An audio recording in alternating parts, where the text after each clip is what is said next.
Now what you're about to see is another one of those things that could only happen in America. Having a fascination for this kind of impassable terrain, land that looks like it comes from another planet, is quite one thing.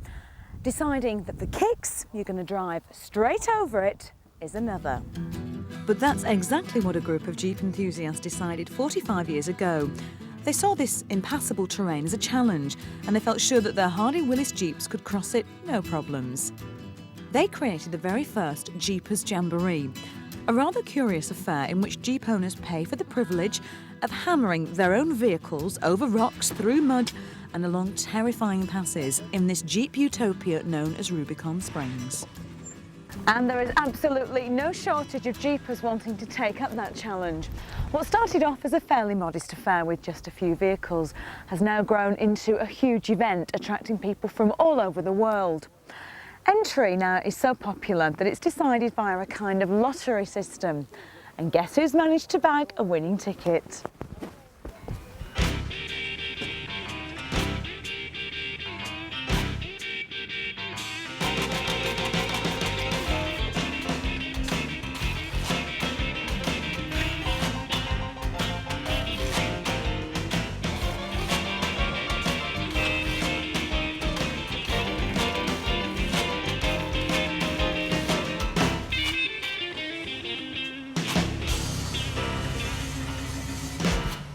Of course, you can't take part in the biggest and the baddest Jeep Jamboree without having your very own Jeep to drive in.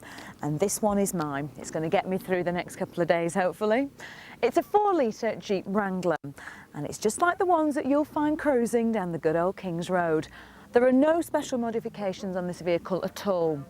In fact, the president of Chrysler is adamant that any vehicle that Chrysler produce bearing the Jeep badge has to be capable of completing the Rubicon Trail in one piece. Now, about that Rubicon Trail, off-road trails are rated from 1 to 10. 1 is, yes, the easiest, and there are plenty of those. But there is only 110, and it's the Rubicon here in California.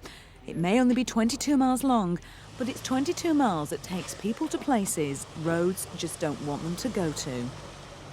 Now, I've been warned that this path is a boulder-infested, differential smashing, kidney bruising, wheel bending path to nowhere. In short, it's a Jeep heaven, and I've always been a girl who's game, so here goes. The trail has all the perfect ingredients. You never know what's around the corner.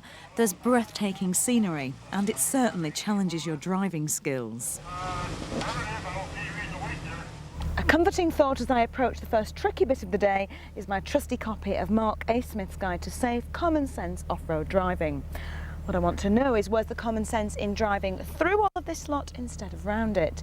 Still, I've been assured by the expert that there's a simple technique to rock driving. You need low gearing, a supple suspension, nerves of steel, and a very understanding bank manager. All right, come towards me, cut, speed.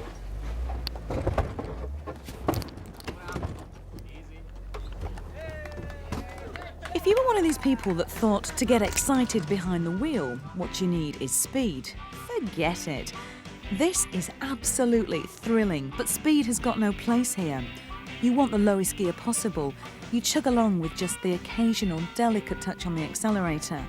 And you never, ever use the clutch, no matter how tempting it is.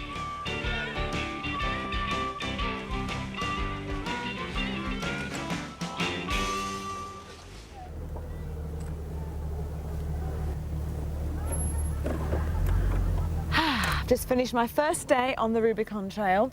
We've been driving for 13 hours. I'm absolutely exhausted. And I don't think I've been this dirty since I was about 7.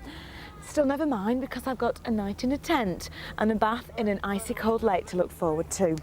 Some girls get all the luck, don't they? The Rubicon Trail is renowned for the beauty and the toughness of its terrain. But it's also just as renowned for the huge party that takes place every year over at the Rubicon Springs camping spot. And as the event has grown over the years into a huge production, so has the supporting cast.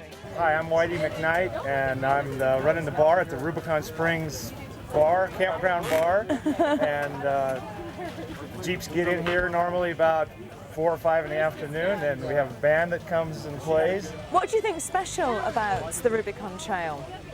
Oh, it's I believe it's the most difficult trail, and it's 9 hours to go 9 miles. And once people get here, they treat them like gold. They feed them really well, and the cocktails are pretty adequate. Cool. I know the beer's cold. The beers are cold. This is the coldest beer this side of Lake Tahoe. What's your job on the trail? Because you have a special job, don't you? Trail guide or rock roller. Today, I'm just walking along, getting rock stacked in so everybody can make it through. And what do you do with all the tricky points? Do you guide people through? We try to keep them on top of the rocks. Have you ever had anybody that didn't stay on top of the rocks? Oh yeah, now and then. Go on, tell us, what's the worst, who's the worst driver you've ever had? Can you remember? Oh, we've had some doozies, that's for sure. But I'm not going to name any names, okay? Has anybody ever rolled a Jeep? Oh yeah, it does happen, but that's why we basically, we put an emphasis on safety, okay? And that's why we want everybody to wear their safety belts or whatever. If something does happen, that safety belt will work.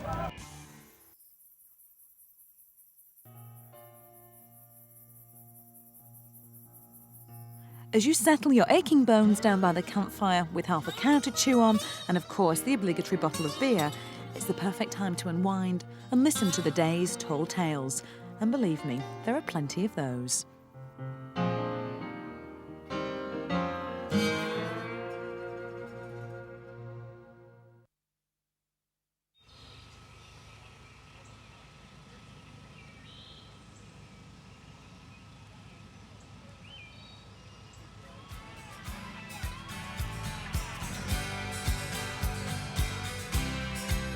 Just when you find it's all over and you're winding down on the final stretch, comes the toughest part of the trail, Cadillac Hill.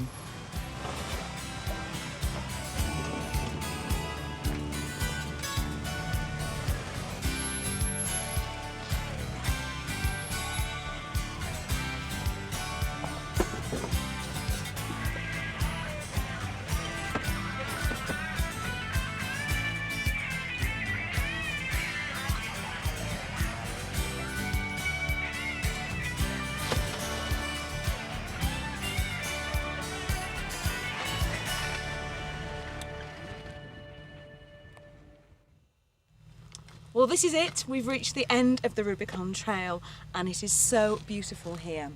I can't believe we've just driven through that valley. It's only 10 miles long, but it's taken us a day and a half to travel through it. And I tell you, it's not for the faint-hearted.